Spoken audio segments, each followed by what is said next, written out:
I miss Don Cherry. You know, he was always, does anybody remember?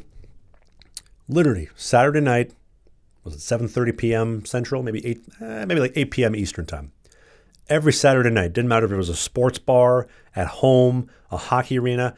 When Coach's Corner came on and you heard that dun-dun-dun-dun-dun, dun-dun-dun-dun, dun-dun-dun-dun, dun-dun-dun, everybody stopped what they were doing and they looked and they watched the TV. And to hear what Don Cherry had to say when he would beat his whipping boy Ron McClain into a pulp. Shut up, you dummy. And then he goes and sells him out and throws him under the bus.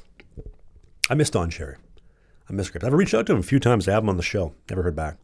But I love Don Cherry. Every true Canadian loves Don Cherry. You people, you don't want to go and buy a poppy. Oh, Don, it's racist.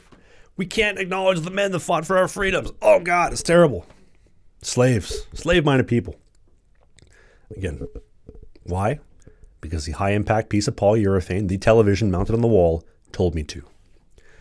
That's it. They have, again, if you were sober, you would realize they have completely erased the Canadian culture, Canadian history. They've tried to rewrite the history. They have imported so many people from the third world that they have just completely destroyed any chance of unifying the country and the population. The only thing truly unifying the country right now is the new Canadian dream.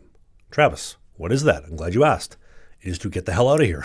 That is the Canadian dream, is to get the hell out of this shithole and go somewhere else. Where? I don't know. But not here. That's literally the Canadian dream. The fact that they have averaged since, and they want to make it seem like the last 2 or 3 years have been bad. Since 2016, they have brought in 1.4 million immigrants per year. I want to do some math for you people. I know the average Canadian has 3 brain cells to rub together. You can do some math with me. Break out your calculator. I'm going to do it in my head with my highly evolved brain. 1.4 million people times 10 years. What is that? That is 10.4 million people. Now, what is that when you have a 30 million population previously? That is 30 to 40% roughly, assuming that they're telling the truth. So they have imported between 30 and 40% of the population in 10 years. You wonder why Toronto looks like New Mumbai or Delhi.